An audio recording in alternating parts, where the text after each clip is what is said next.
जय श्री राधे, जय श्री कृष्ण। सबैमा हार्दिक स्वागत छ। हामी माघ महिनाका विशेष शुभ दिनहरू अनि माघ महिनाको 15 गते शुक्र उदय हुँदैछन्। शुक्र उदय भए पछाडिका महत्त्वपूर्ण शुभ साइतहरू, शुभ मुहूर्तहरूको बारेमा कुराकानी गर्न गइरहेका छौँ।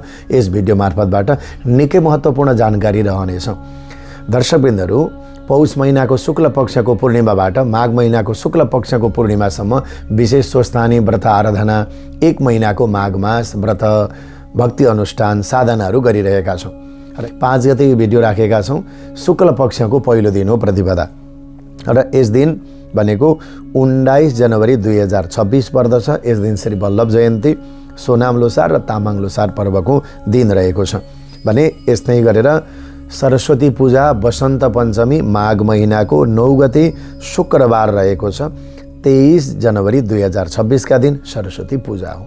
यस्तै गरेर माघ महिनाको यो शुक्ल पक्षको सप्तमी रथ सप्तमी हो। यसपटक आइतबार परेको हुनाले अझ विशेष रहेको छ।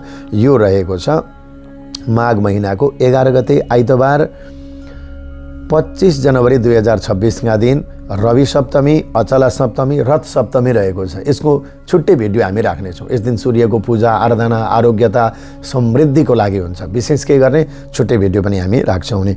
यस पछाडि जाउँ हामी एकादशी कहिले रहेको छ। माघ महिनाको शुक्ल पक्षको एकादशी भीमा एकादशी हो। भीमा एकादशी परेको छ 15 गते बिहीबारका दिन भीमा एकादशी व्रत परेको छ 29 जनवरी 2026 का दिन।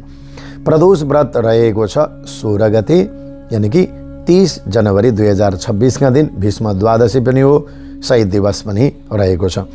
माघ महिनाको शुक्ल पक्षको पूर्णिमा माघ 18 गते आइतबारका दिन 1 फेब्रुअरी 2026 का दिन रहेको छ।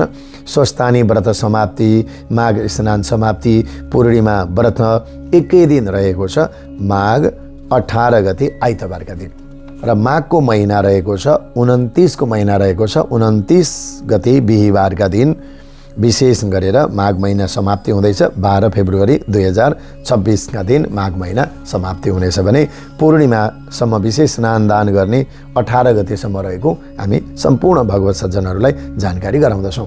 अब हामी कुराकानी गरौँ। शुक्र उदय हुँदैछन् माघ महिनाको 15 गते राति 1:29 शुक्र पश्चिममा उदय हुँदैछन् र शुक्र उदय भए पछाडि विशेष साइतहरू रहेका छन्। अब माघ महिनामा साइतहरू कुन कुन रहेका छन् भन्दा सर्वप्रथम गृह प्रवेशको साइत माघ महिनाको 28 गते बुधबारका दिन गृह प्रवेशको शुभ साइत रहेको जानकारी गराउँदछौँ। भनेको घर सर्ने, नयाँ घरमा सर्ने, विशेष गरेर घर बनाउने साइत चाहिँ फागुनमा छ। त्यसको लागि हामी फाल्गुनको चाहिँ विशेष मुहूर्तहरूको बारेमा जानकारी गराउँछौँ।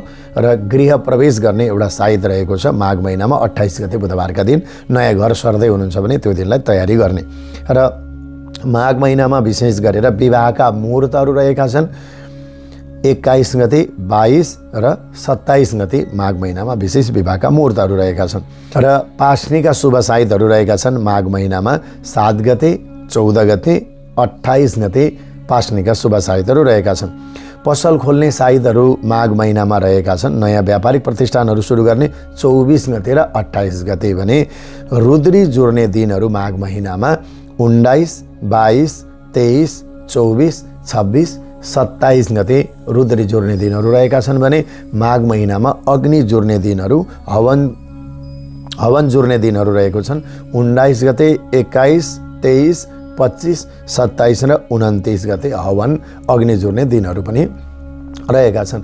यी भए सम्पूर्ण दर्शकवृन्दहरू माघ महिनाका बाँकी रहेका व्रत पर्व शुभ दिनहरू सँगसँगै शुभ साइतहरू। पञ्चाङ्गले जुन शुभ साइतहरू राख्ने गर्दछ त्यो हामी यो महिना विशेष भिडियोमा जानकारी पनि गराउँदै आएका छौँ। यहाँहरू सबैलाई धेरै धेरै धन्यवाद। माघ महिनाका विशेष शुभ मुहूर्त अनि शुक्र उदय भए पछाडिका शुभ साइतहरू, विशेष दिनहरूको बारेमा हामीले जानकारी गरायौँ। अब विशेष दिनहरूका भिडियो पनि हामी छुट्टा छुट्टै राख्नेछौँ। अहिलेलाई म कुबेर सुवेदी बिदा हुन्छु। जय श्रीमन्नारायण। राधे राधे।